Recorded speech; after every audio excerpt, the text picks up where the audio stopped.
In this video, I am going to start second reason of कि why carbon forms versatile nature of, ठीक है ना। तो उस सेकंड फैक्टर को जो मैं डिस्कस कर रही हूँ डेट इज टेट्रावेलेंसी।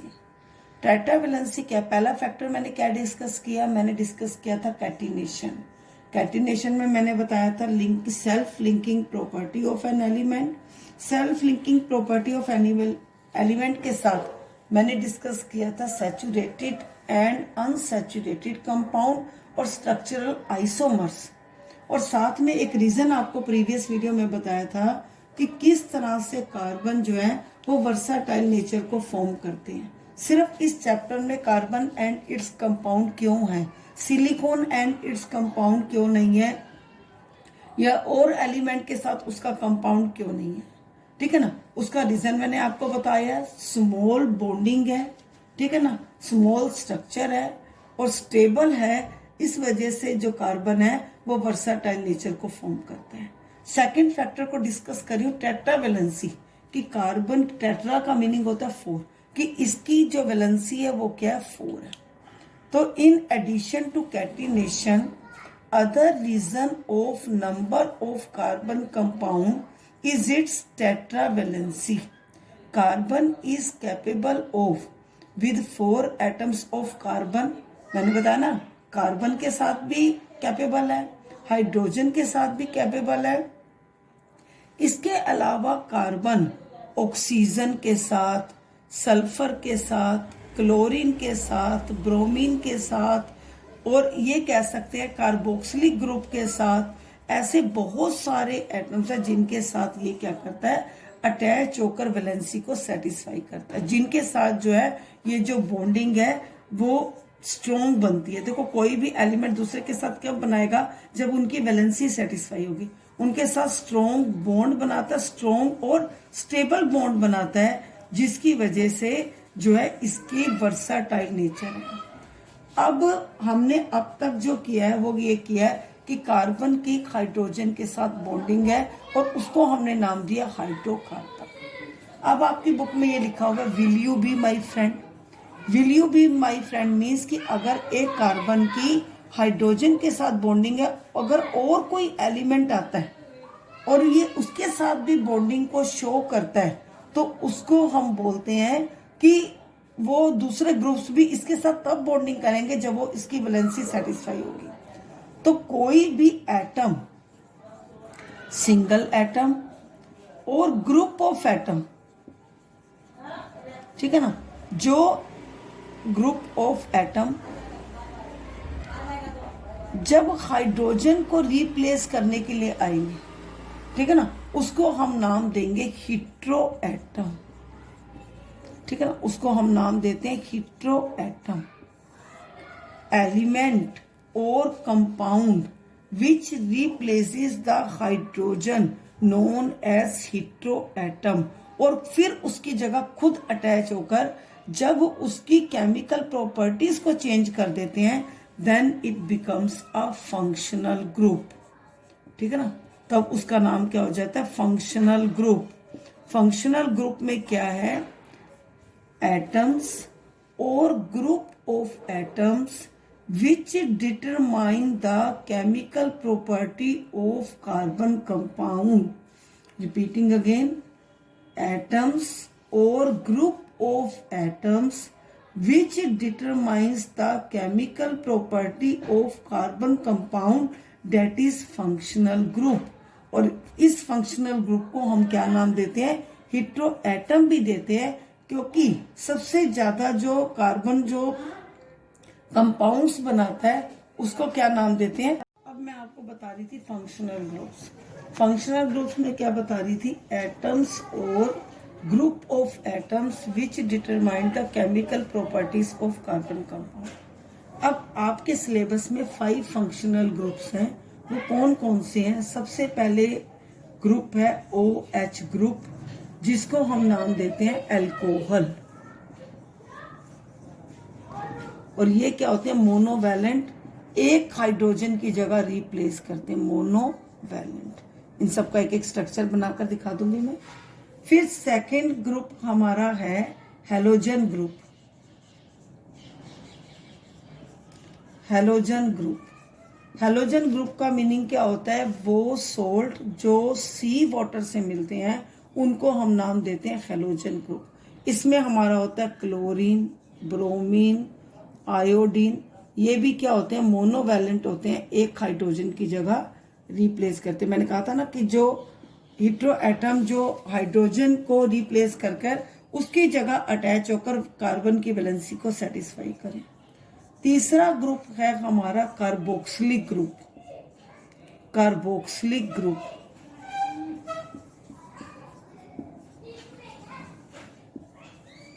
और इसमें अगर हम देखें सिंबल इसका होता है C++OOH। तो इसके साथ अटैच होती हैं 2 और 1, 3 वैलेंसी अटैच होती है। कैसे उसके साथ होता है वो मैं आपको बताऊंगी। इसके में आप ये कह सकते हो कि ट्राईवैलेंट 3 वैलेंसी के साथ आता है। नाम भी कैसे करते हैं वो भी डिस्कस करेंगे। फोर्थ है हमारा एल्डिहाइड ग्रुप। एल्डिहाइड ग्रुप, इसका सिंबल है C++OH। ठीक है ना। इसमें भी 3 वैलेंसी होती है, O और एक ये होगी 3। फिफ्थ हमारा है कीटोन ग्रुप, CO जिसको बोलते हैं कीटोन ग्रुप। और इसमें भी सिंबल होता है C++O। ये हमेशा सेंटर में लगा होता है कि दोनों साइड से वैलेंसी चाहिए होती है। ठीक है ना। इसमें जो हमारा हैलोजन ग्रुप है इसमें प्रीफिक्स है। ये प्रीफिक्स होता है कि जिसमें पहले नाम लिया जाता है और ये सारे बाकी क्या है? सफिक्स। ये भी सफिक्स है। अभी आपको जब मैं स्ट्रक्चर बना के दिखाऊंगी क्लियर हो जाएगा। सबका एक एक करके डिस्कस करूंगी। ये क्या है? सारे सफिक्स है। ये हमारे 5 फंक्शनल ग्रुप्स हैं। अब 1 बाय 1 हम एक एक फंक्शनल ग्रुप को क्या करते हैं? स्टार्ट करते हैं। अब इसमें हम क्या करेंगे? जितने भी फंक्शनल ग्रुप है वो हम एल्केन ग्रुप के साथ करेंगे। Alkane group plus functional group. Functional group आप कोई भी एल्केन के साथ, जैसे हमें एल्केन में पता है मीथेन है, इथेन है, प्रोपेन है, ब्यूटेन है, पेंटेन है, किसी भी एल्केन ग्रुप के साथ आप 1 बाय 1 5 फंक्शनल ग्रुप को लगा सकते हो। मैंने जैसे यहाँ पर सबसे पहले अब ले लिया एल्केन ग्रुप में ले लिया ब्यूटेन। हमें पता है ब्यूटेन का फार्मूला क्या होता है? C4H10 होता है। उसका जो स्ट्रक्चर बनता है वो इस तरह से बनता है। अभी हमें यहाँ पर इलेक्ट्रॉन का नहीं दिखाना, अभी हमें सिंपल स्ट्रक्चर दिखाना है क्योंकि हम फंक्शनल ग्रुप का, फिर मैं आपको साथ साथ इलेक्ट्रॉन डॉट का भी एक बारी बताती जाऊंगी। ये देखो, ये 1 2 3 4 5 6 7 8 9 10। अब इसके साथ हमने अटैच करना है एल्कोहल ग्रुप। एल्कोहल ग्रुप का सिंबल क्या है? OH है। ठीक है ना। इसको जो नाम पढ़ने में आएगा वो आएगा ओल। तो अब हमें पता है कि मोनोवैलेंट है। कोई भी एक हाइड्रोजन, चाहे आप यहाँ का एक हाइड्रोजन हटा सकते हो, चाहे यहाँ का कहीं का भी एक हाइड्रोजन हटाकर वहां पर आप क्या लगा सकते हो? OH लगा सकते हो। तो अब यहाँ पर जो इसका नाम आ जाएगा वो नाम आ जाएगा ब्यूटेनोल। ठीक है ना। अब इसका नाम क्या आ जाएगा? ब्यूटेनोल। और जब इलेक्ट्रॉन डॉट स्ट्रक्चर बनाओगे, जैसे पहले आप बनाते थे ऐसे करके ये बना दिया आपने, ऐसे करके ये बना दिया, लेकिन जब OH का बनाओगे तो आपने क्या देखना कि पहले O में कितना चाहिए होता है? O में हमें 6 इसके होते हैं, यहाँ पर 2 4 5 6। और इसके साथ क्या अटैच है? H अटैच है, उसके साथ भी यहाँ पर। अब देखो हमें यहाँ पर वैलेंसी पूरी करनी है। मेन आपको वही बताना है कि जैसे कार्बन का यहाँ पर ये 4 है, यहाँ पर ये 1 2 इसके साथ पूरी हो गई है, ये यहाँ इसके साथ पूरी हो गई। यहाँ पर अब आप देखो ऑक्सीजन को कितने चाहिए? ऑक्सीजन को चाहिए 8, 6 उसके पास है, 2 4। तो एक वो कार्बन से लेगा और एक किससे लेगा? हाइड्रोजन से लेगा। ठीक है ना। और यहाँ पर हाइड्रोजन ने भी इससे ले लिया। अब जब कार्बन यहाँ से लेगा तो ये कितना हो जाएगा? ये 2, ये यहाँ पर इसका था ये 4, और यहाँ पर ये कितना है? 5 6 7 8। इस तरह से इलेक्ट्रॉन, बाकी जैसे पहले बनाते थे सेम इसी तरह से, जो मैंने आपको प्रोसीजर बताया था सेम उसी तरह से बनाना है। मेन जब आपका आ जाए कि ब्यूटेनॉल का इलेक्ट्रॉन डॉट स्ट्रक्चर बनाओ तो ये OH आपने ऐसे दिखाना है, तो इसका नाम क्या हो जाएगा, ब्यूटेनॉल। अब चाहे आप मीथेन के साथ बताओगे, मिथेनॉल हो गया, इथेनॉल हो गया, प्रोपेनॉल हो गया, ब्यूटेनॉल हो गया, जहां पर भी अल्कोहल ग्रुप एक के साथ लगेगा वहां पर नाम क्या हो जाएगा, OL। तो ये तो था अल्कोहल ग्रुप। ओके, दूसरे ग्रुप की हम बात करते हैं, अल्केन ग्रुप के साथ हेलोजन ग्रुप। हेलोजन ग्रुप भी मैंने कहा था मोनोवैलेंट होता है, लेकिन ये क्या होता है, प्रीफिक्स। प्रीफिक्स होता है कि जिसका नाम पहले लिया जाता है। देखो जैसे मैंने ब्यूटेनॉल, पहले अल्केन ग्रुप आया, फिर फंक्शनल ग्रुप का नाम आया, लेकिन इसमें पहले फंक्शनल ग्रुप का नाम आता है। अब जैसे इसमें मैं किसका ले लेती हूँ, इसमें मैं ले लेती हूँ प्रोपेन का ले लेती हूँ। प्रोपेन का फार्मूला क्या होगा, C3H8। सेम इसी तरह से पहले एक स्ट्रक्चर, जब इलेक्ट्रॉन डॉट गए तभी आपने इलेक्ट्रॉन डॉट बनाना है, नहीं तो सिंपल ऐसे बनाकर। अब किसी भी हाइड्रोजन को हटाकर वहां पर आप हेलोजन ग्रुप का चाहे क्लोरीन लगा दो, चाहे ब्रोमीन लगा दो, चाहे आयोडीन लगा दो। जैसे मैंने यहाँ पर लगा दिया, क्लोरीन लगा दिया, ठीक है ना।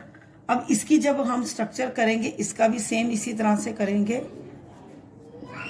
यहां पर क्लोरीन के कितने आउटर मोस्ट में 7 है, इसका तो सिंपल मोनोवैलेंट ही है, और यहाँ पर एक इसका यहाँ पर और कार्बन का एक सिंपल हो गया। लेकिन इसको जो नाम देंगे हम देंगे क्लोरो प्रोपेन, ठीक है। अब इसमें इसका नाम पहले आया इसलिए इसका नाम क्या था, प्रीफिक्स। बाकी सारे क्या है, सफिक्स, कि बाद में आएगा फंक्शनल ग्रुप का नाम, लेकिन इसमें क्या आता है, पहले आता है। जैसे अगर ब्रोमो लगा दो तो ब्रोमोप्रोपेन, अगर है तो आइडोप्रोपेन। तो इस तरह से ये हो गया हमारा हेलोजन ग्रुप, और इस तरह से बस इसके ये भी क्या है, मोनोवेलेंट है। ओके स्टूडेंट्स, फोर्थ ग्रुप मैं ले लेती हूँ एल्केन ग्रुप के साथ कार्बोक्सिलिक ग्रुप। और मैंने आपको बताया था इसका सिंबल क्या होता है, C+O। यहाँ पर क्या आ गया, OH आ गया। इसको मैं इथेन के साथ, क्योंकि आगे इसका टॉपिक भी इसलिए इसको बता रही हूँ, इथेन के साथ क्या बनेगा, कार्बोक्सिलिक ग्रुप। अब इथेन के साथ कैसे, इथेन का स्ट्रक्चर क्या है, ये इथेन का स्ट्रक्चर है। लेकिन अब यहां पर आप देख रहे हो जो फंक्शनल ग्रुप है वो अब अपने साथ कार्बन भी लेके आ रहे हैं। अगर हम यहाँ पर कार्बन एक्स्ट्रा में लगा देते हैं तो हमारे 3 कार्बन हो जाएंगे, तो एल्केन का क्या हो जाएगा, वो प्रोपेन में चेंज हो जाएगा।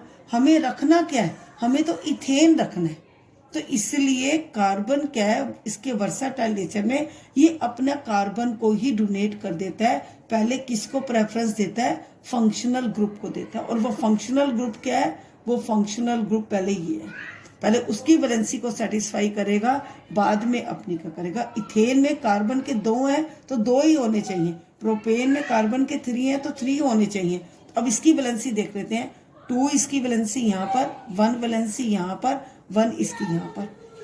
अपने गेस्ट को फंक्शनल ग्रुप को सेटिस्फाई कर दिया। अब इसकी देखते हैं 1 2 3 4।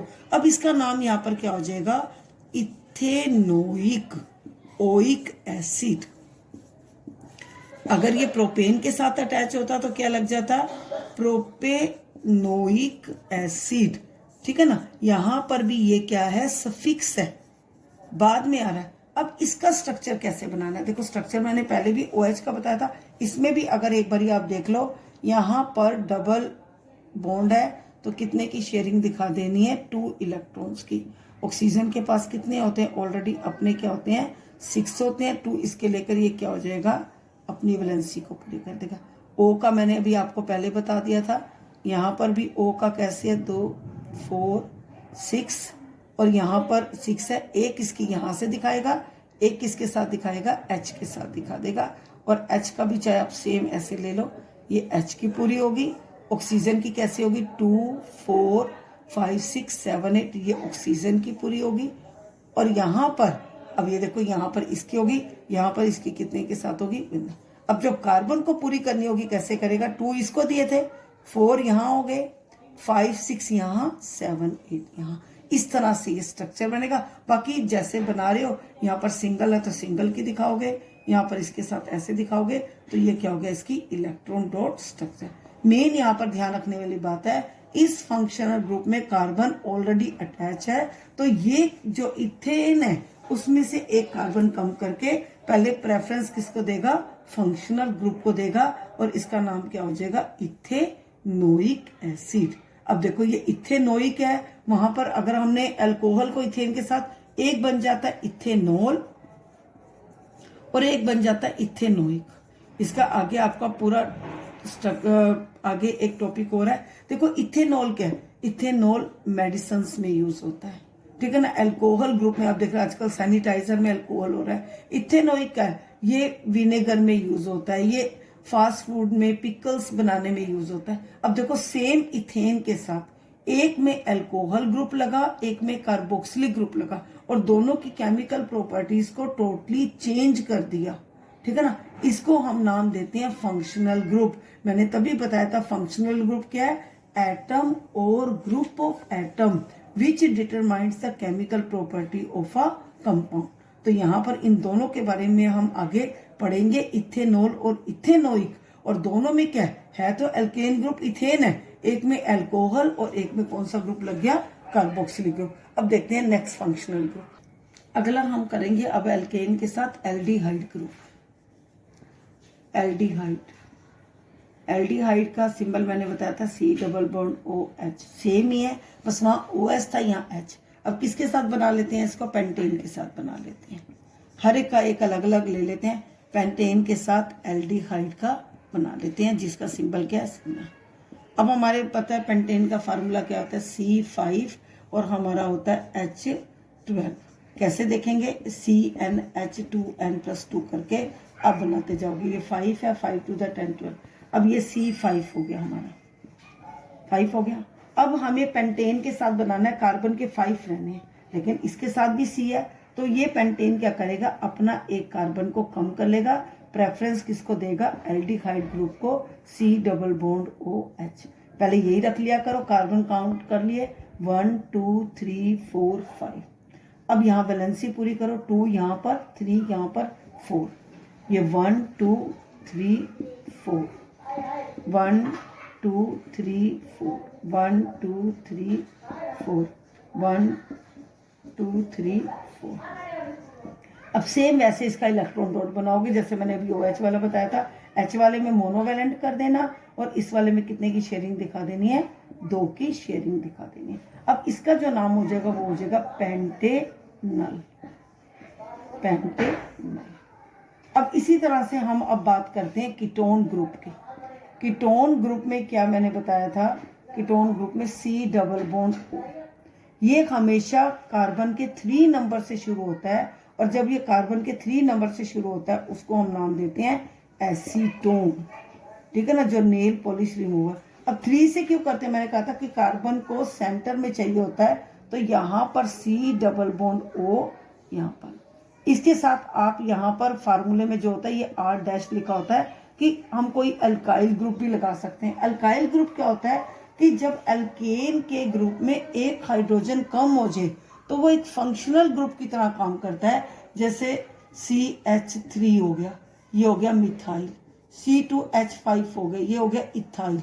तो ये एक फंक्शनल ग्रुप की तरह काम करता है, मोनोवैलेंट भी होता है। तो यहाँ पर आप उस मोनोवैलेंट की जगह ये CH3, C++O, C2H5 ऐसे ही कर सकते हैं, इसको बोलते हैं एसीटोन। या सिर्फ C भी लगा सकते हैं कि वैलेंसी को पूरा करना है।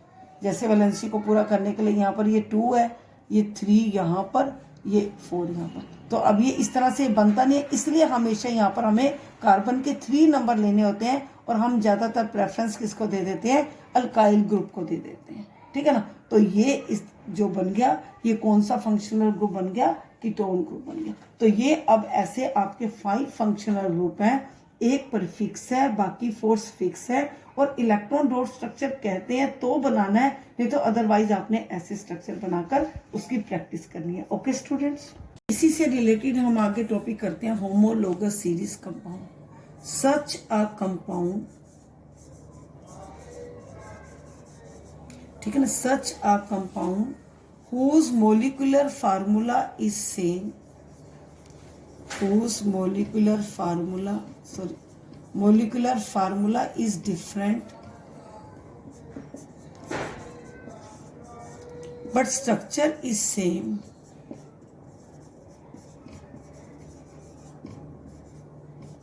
known as homologous series। देखो हमने स्ट्रक्चर आइसोमर्स किया था, उसके बिल्कुल अपोजिट है। वहां क्या कहा था? Molecular formula is same, structure is different. यहां पर क्या? Molecular formula is different but structure is same.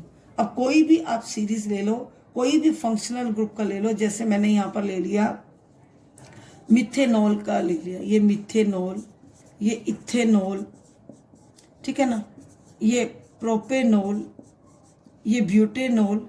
इस तरह से अगर हम चलते जाएं तो ये चलते जा रहे हैं। इनका स्ट्रक्चर देखो, फार्मूला सबका डिफरेंट है, और इनकी अगर फार्मूला डिफरेंट है लेकिन स्ट्रक्चर हम देखते हैं सबका क्या बनता है? सेम बनता है। इसको हम क्या बोलते हैं? Homologous series of compound. अब इसके अगर करो तो इसके बारे में कुछ हम देखते हैं कि जैसे जैसे ये इसकी कैरेक्टरिस्टिक्स कह सकते हैं इसको, कि इसकी कैरेक्टरिस्टिक्स के बारे में हम क्या करते हैं? डिस्कस करते हैं। सबसे पहले क्या कैरेक्टरिस्टिक्स है कि जितने भी ये अगर हम देख रहे हैं सीरीज, इन सब के बीच में जो डिफरेंस है वो कितने का है? CH2 का है, ठीक है ना। इसमें CH2 का, इसमें CH2 का ही है। फिर इन दो कोई भी एडजेसेंट, जैसे ये दो ले लिए या ये दो ले लिए, इनके बीच का जो एटॉमिक मास यूनिट है वो कितना है? 14 एटॉमिक मास यूनिट है, ठीक है। थर्ड नंबर पर सब में अल्कोहल ग्रुप है, तो केमिकल प्रॉपर्टी क्या है? सेम। केमिकल प्रॉपर्टीज क्या है? सेम, क्योंकि अल्कोहल का जो है वो एक सेम केमिकल प्रॉपर्टी दिखाएगा। फोर्थ, जैसे हम आगे जाते जाते हैं इसकी फिजिकल प्रॉपर्टी में चेंज आता है। Change in physical property, change in physical property. Physical property कैसे चेंज है? जैसे मेल्टिंग पॉइंट, बॉइलिंग पॉइंट। तो अब आप देखो कि जैसे जैसे एक और कार्बन के नंबर्स बढ़ते जा रहे हैं तो इसका मास इंक्रीज होता जा रहा है, इनका मेल्टिंग पॉइंट होता जा रहा है चेंज, बॉइलिंग पॉइंट चेंज होता जा रहा है। तो डिग्रेडेशन किसमें मिलेगा? Physical property. एक बहुत इंपॉर्टेंट क्वेश्चन आता है कि what determine physical property and chemical property. जो कार्बन कंपाउंड्स हैं ये डिटरमाइन करते हैं फिजिकल प्रॉपर्टी, और जो फंक्शनल ग्रुप है ये क्या डिटरमाइन करता है? ये डिटरमाइन करता है केमिकल प्रॉपर्टीज को। तो ये तो थी इसकी कैरेक्टरिस्टिक्स। अब इसके बाद हम नेक्स्ट टॉपिक पर आते हैं, इथेनॉल पर।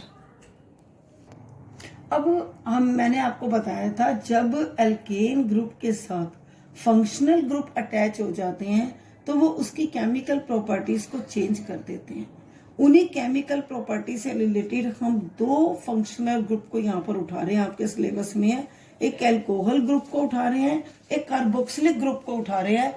दोनों को ही हम इथेन के साथ अटैच कर रहे हैं। जैसे जब इथेन के साथ अल्कोहल ग्रुप अटैच हो जाता है तो इसका फार्मूला बन जाता है C2H5OH। इसको नाम देते हैं इथेनॉल। इथेन के साथ अल्कोहल ग्रुप लग गया, ठीक है ना।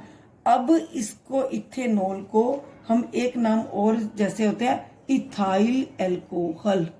मैंने आपको बताया था ना कि जब इथेन में एक हाइड्रोजन कम हो जाए तो वो एक अलग से फंक्शनल ग्रुप की तरह एक्ट करता है और उसको हम नाम देते हैं इथाइल अल्कोहल।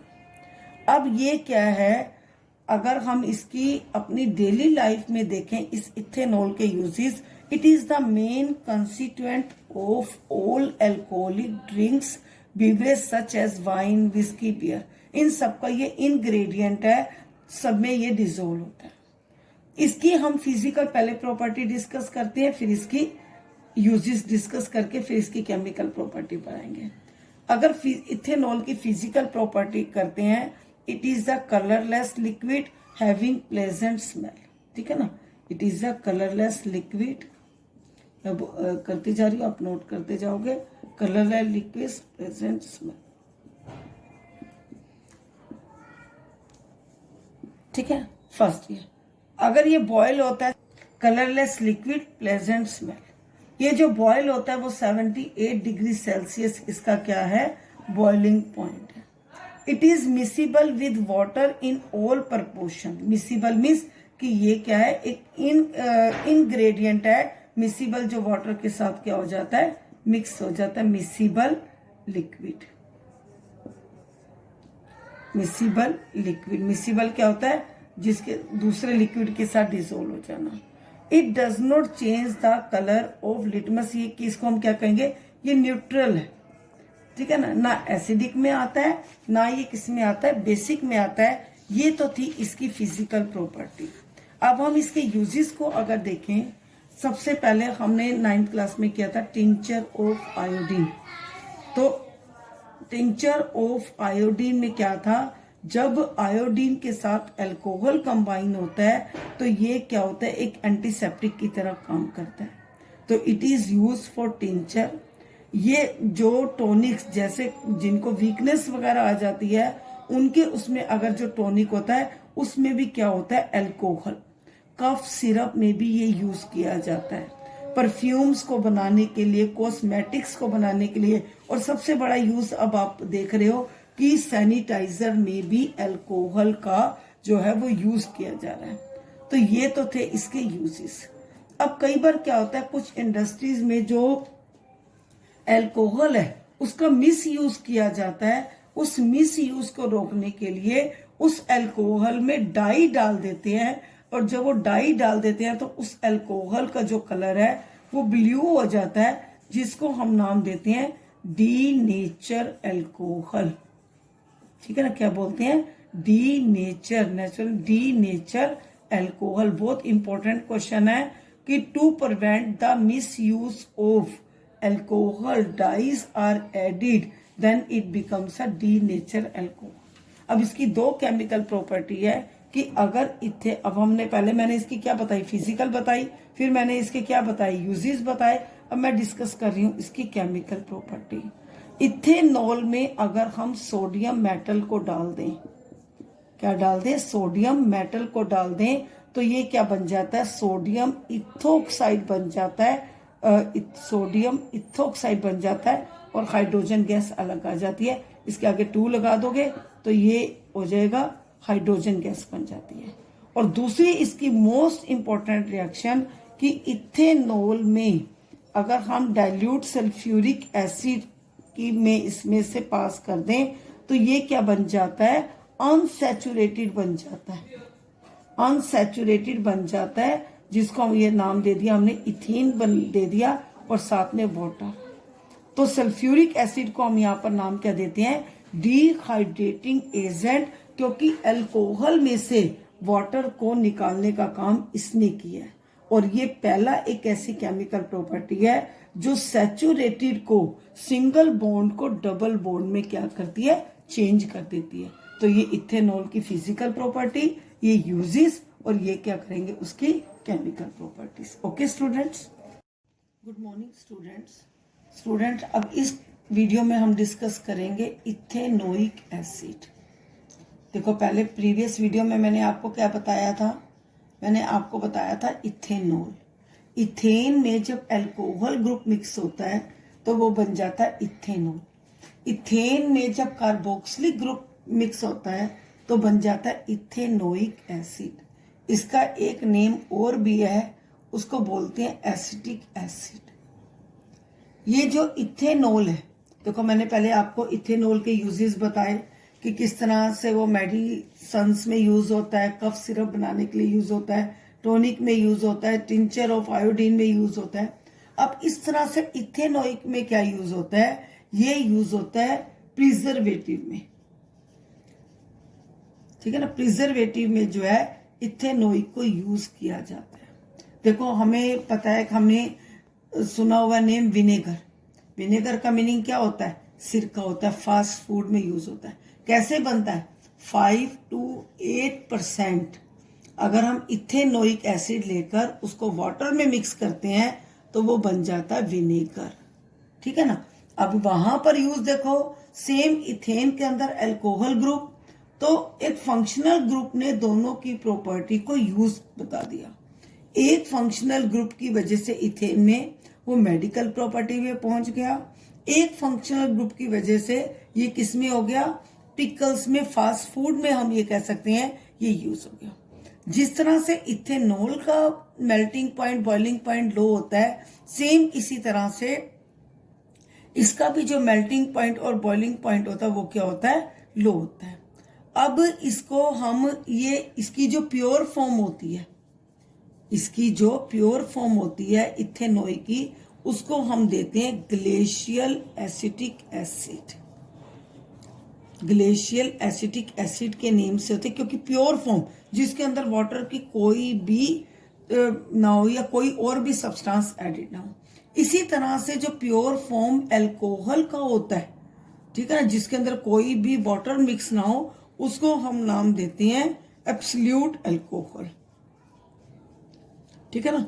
एब्सोल्यूट अल्कोहल का मीनिंग ही यही है कि no mixing of water. No mixing of water को भी हम बोलते हैं ग्लेशियल एसिटिक एसिड। अब जो ये है, ये हमारा जो ग्लेशियल एसिटिक एसिड है, इसको हम वीक एसिड भी बोलते हैं। हमने सेकंड चैप्टर में भी किया था, एसिटिक एसिड जो है वो वीक एसिड है। क्यों? क्योंकि ये कंप्लीटली आयोनाइज नहीं होता। ठीक है ना। Do not completely ionised, do not completely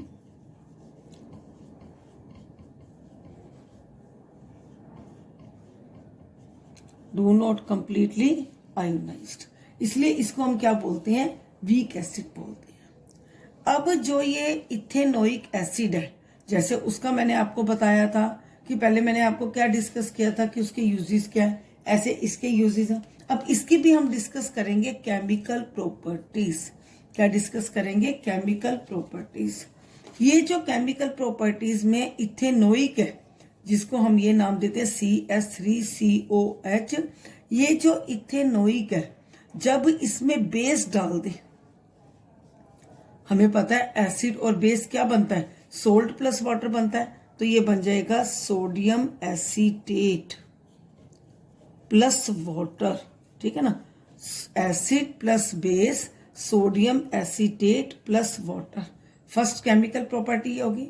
second property होगी कि अगर एसिड में हम डाल दें बेकिंग सोडा NaSCO3, या फिर हम क्या डाल दें, सोडियम कार्बोनेट, ये भी सेकंड चैप्टर के रिएक्शंस हैं दोनों, नया कोई रिएक्शन नहीं है। सेकंड चैप्टर में हम एसिड बेस करके आए हैं, वहां पर भी क्या बनता है, salt plus carbon dioxide plus water. ये क्या है, ये केमिकल प्रॉपर्टीज हैं। किसकी केमिकल प्रॉपर्टीज हैं? ये केमिकल प्रॉपर्टीज है इथेनोइक एसिड की। ये केमिकल प्रॉपर्टीज है एसिटिक एसिड की, जो कंप्लीटली जो है आयोनाइज नहीं होते, जो विंटर में जो है फ्रीज हो जाते हैं। जो प्योर फॉर्म होती है वो विंटर सीजन में फ्रीज हो जाती है, इसलिए इसको नाम देते हैं ग्लेशियल एसिटिक एसिड। इसी तरह से अल्कोहल की प्योर फॉर्म को हम क्या बोलते हैं, एब्सोल्यूट अल्कोहल। अब हमारे पास दोनों सब्सटेंस आ गए, एक तो आ गया हमारे पास एब्सोल्यूट अल्कोहल आ गया, अब हमारे पास एक क्या आ गया, ग्लेशियल एसिटिक एसिड आ गया। अब इन दोनों को कंबाइन करके क्या होता है वो हम डिस्कस करेंगे। हम क्या करते हैं कि अगर एक टेस्ट ट्यूब में 1 ml क्या ले लें, एब्सोल्यूट अल्कोहल ले लें, 1 ml हम इसके अंदर एसिटिक एसिड ले लें, और थोड़ा सा इसके अंदर हम, ठीक है ना, फ्यू ड्रॉप्स अगर हम डाइल्यूट सल्फ्यूरिक एसिड की ले लें, और उसको जो इस टेस्ट ट्यूब को हम एक वार्म वाटर वाले कंटेनर में रखें। किस तरह से रखना है कि टेस्ट ट्यूब को बीच में रखना है, और इसको हमने क्या करना है, 5 मिनट्स के लिए वार्म करना है। 5 मिनट्स के बाद वार्म करने के बाद हमें एक मिलेगा sweet smelling substance, sweet smelling substance. उस स्वीट स्मेलिंग सब्सटेंस जो है उसका नाम होता है एस्टर। ठीक है ना। उस जो सब्सटेंस बना है उसको अगर हम 20 से 50 ml वाटर में मिक्स कर लें तो वो हमारा एक स्वीट स्मेलिंग सब्सटेंस जो हमें मिलता है, वो क्या मिलता है हमें, एस्टर। अब ये कैसे रिएक्शंस के थ्रू करेंगे, देखें, C2H5OH और ये मैंने बताया था आपको ग्लेशियल एसिटिक एसिड किसकी प्रेजेंस में, डाइल्यूट सल्फ्यूरिक एसिड की प्रेजेंस में। अब यहां से हम क्या करेंगे, वाटर को रिमूव कर देंगे, यहां से H, यहां से क्या ले लो आप, OH ले लो, तो हमारा क्या सब्सटेंस बन गया, C2H5, यहां पर O, ठीक है ना, और ये क्या हो गया CH3। इसको एक तरीके से हम एक बार और लिख सकते हैं CH3, या आप ऐसे करो CH3, ये O यहां से ले लो, H यहां का रहने तो फिर आपको इजी रह जाएगा, H यहां से ले लो, OH यहां से ले लो, तो CH3, इसको कर लो आप C डबल बॉन्ड O इस वाले को, और यहां का जो O है ये O C2H5, ऐसे कर लोगे तो वो ज्यादा इजी सा रह जाएगा आपको। रोंग वो भी नहीं था, ये थोड़ा सा और सही वाले में हो जाएगा कि C2H5O इधर से H और इधर से OH, तो CH3 C double bond O और CH ये O इसके साथ, फिर C2H5, इसको बोलते हैं एस्टर। ये जो एस्टर है बेटा, ये स्वीट शॉप पे यूज होता है। अभी आप देखते हो कि कई बार आप स्वीट शॉप पर जाते हो, आपको एक फ्लेवरिंग सी एक अलग से स्मेल आती है, वो जो फ्लेवरिंग एजेंट होता है एक्चुअली उनमें क्या डाला जाता है, एस्टर डाला जाता है, ठीक है ना। परफ्यूम्स बनाने में जो है इसी एस्टर का यूज किया जाता है। कोई भी इस तरह का सिंथेटिक जो फ्लेवरिंग का कोई भी सब्सटेंस बनता है उसके अंदर एस्टर किया जाता है, और इस प्रोसेस को बोलते हैं हम एस्ट्रिफिकेशन। इसका एक नाम और होता है, उसका नाम होता है इथाइल इथोनेट, ठीक है ना। एस्टर का सेकंड नाम क्या है, इथाइल इथोनेट, तो ये इसका सेकंड नेम है। इस प्रोसेस को क्या बोलते हैं, एस्ट्रिफिकेशन। ओके स्टूडेंट्स, अब इस वीडियो में हम डिस्कस करेंगे स्पोनिफिकेशन, ये लास्ट वीडियो, और इसमें आएगा स्पोनिफिकेशन। पहले मैंने आपको प्रीवियस वीडियो में क्या बताया, एस्ट्रिफिकेशन बताया, क्या बताया, glacial acetic acid absolute alcohol sulphuric acid की प्रेजेंस में क्या बनाते हैं, एस्टर बनाते हैं, जो स्वीट शॉप पे यूज होता है, परफ्यूम बनाने के लिए यूज होता है। उस एस्टर को देखो, उस एस्टर का फार्मूला क्या था, मैंने आपको बताया था CH3C double bond O OC2H5, ठीक है ना। ये जो एस्ट्रिफिकेशन है, इसके अंदर जब हम बेस डाल दें, NaOH डाल दें, तो हमें जो प्रोडक्ट मिलता है वो क्या मिलता है, CH3CONa प्लस C2H5OH। ये कह सकते हो जो एस्ट्रिफिकेशन वाले प्रोडक्ट्स हैं वो हमें वापस मिल जाते हैं। ये जो सोडियम एसीटेट है, इसको ये क्या होता है, हमारा सोप होता है। इस प्रोसेस को क्या बोलते हैं, स्पोनिफिकेशन। एस्टर में जब बेस डालते हैं तो ये क्या हो जाता है, सोडियम एसीटेट प्लस इथेनॉल, इसको हम बोलते हैं सोप, ठीक है ना। अब ये प्रोसेस को क्या बोलते हैं, स्पोनिफिकेशन। अब सोप क्या होते हैं, सोप होते हैं सोडियम और पोटाशियम सोल्ट, सोडियम और पोटाशियम सोल्ट किसके साथ, विद कार्बोक्सिलिक ग्रुप के साथ, विद कार्बोक्सिलिक ग्रुप। और सोप का फार्मूला क्या होता है, जैसे मैं यहां पर एक फार्मूला मैंने पहले भी लिखा था, C17H35CONa, ठीक है ना। तो ये सोप। इसी तरह से अगर हम डिटर्जेंट का नाम लेते हैं, उसमें भी क्या होता है, अमोनियम और sulphonate salt with carboxylic acid, ammonium और सल्फोनेट सोल्ट किसके साथ, कार्बोक्सिलिक के साथ, वो क्या होता है, डिटर्जेंट होते हैं। सोप की क्या प्रॉब्लम होती है, वो हार्ड वाटर में वर्क नहीं कर सकता। अब हार्ड वाटर क्या होता है, कैल्शियम और मैग्नीशियम सोल्ट, किसके सोल्ट, क्लोराइड और सल्फेट। ये इसको ध्यान से, ये प्रैक्टिकल में आते हैं, क्लोराइड और सल्फेट जब किसी वाटर में मिक्स हो जाते हैं तो वो क्या बना देते हैं, उस वाटर को हार्ड वाटर बना देते हैं। तो सोप के और जो इसके सोल्ट होते हैं वो आपस में मिक्स नहीं होते, इनसोल्यूबल प्रेसिपिटेट बनाते हैं। इसलिए जहां पर हार्ड वाटर होता है वहां पर डिटर्जेंट का यूज किया जाता है, क्योंकि डिटर्जेंट के जो सोल्ट होते हैं और जो हार्ड वाटर के सोल्ट हैं वो एक दूसरे के साथ क्या होते हैं, सोल्यूबल होते हैं। जब स्पोनिफिकेशन प्रोसेस किया जाता है उस टाइम में उसके अंदर ऑयल भी यूज किया जाता है, कोकोनट ऑयल भी यूज किया जाता है सोप को स्मूथ और डेलिकेट बनाने के लिए।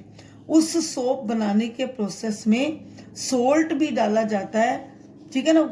सोल्ट कौन सा, जिसको टेबल सोल्ट बताते हैं, क्योंकि जब हम टेबल सोल्ट डालते हैं तो सोप के इनसोल्यूबल प्रेसिपिटेट बन जाते हैं और उसके साथ एक बाय प्रोडक्ट भी होता है। उस बाय प्रोडक्ट को हम नाम देते हैं ग्लिसरोल, ठीक है ना। ग्लिसरीन कह लो या ग्लिसरोल कह दो, एक ही बात है। तो बाय प्रोडक्ट होता है सोप के अलावा और कौन सा प्रोडक्ट मिलना, ठीक है ना। तो सोप बनाते हुए ऑयल का और सोल्ट का यूज किया जाता है। मैंने बता दिया कि क्यों यूज किया जाता है। सोप हार्ड वाटर में यूज नहीं किया जाता, क्यों नहीं किया जाता उसका रीजन भी बता दिया, और डिटर्जेंट का क्यों किया जाता वो भी बता दिया। जितने भी ये कार्बन कंपाउंड्स हैं ये एक फ्यूल, गुड फ्यूल की तरह वर्क करते हैं। क्यों? क्योंकि जितने भी कार्बन प्रोडक्ट्स को जब हम हीट करते हैं तो उसमें से जो प्रोडक्ट्स निकलते हैं वो कार्बन डाइऑक्साइड और वाटर निकलते हैं, और दोनों जो फ्यूल हैं, फ्यूल में जो हीट करते हैं कार्बन कंपाउंड्स को एक गुड फ्यूल की तरह एक्ट करती है कार्बन डाइऑक्साइड और वाटर।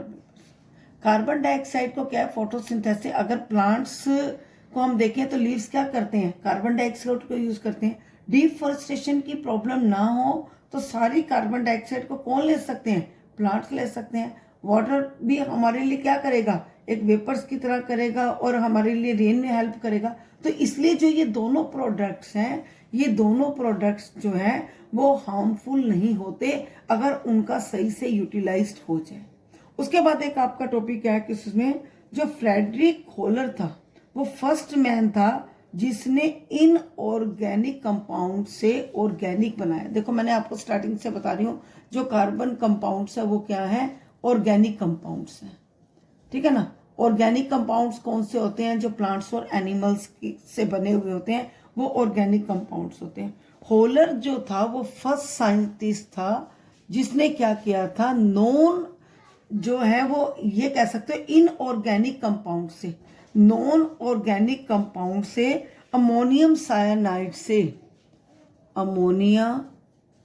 अमोनियम साइनाइड से क्या बनाया, यूरिया बनाया। और जो यूरिया था वो क्या था, एक ऑर्गेनिक कंपाउंड था। इस साइंटिस्ट को क्रेडिट देते हैं जिसने बताया कि इनऑर्गेनिक से भी ऑर्गेनिक सब्सटेंसेस को जो है वो बनाया जा सकता है। ओके स्टूडेंट्स, इनकी अच्छी तरह से आप प्रैक्टिस करोगे।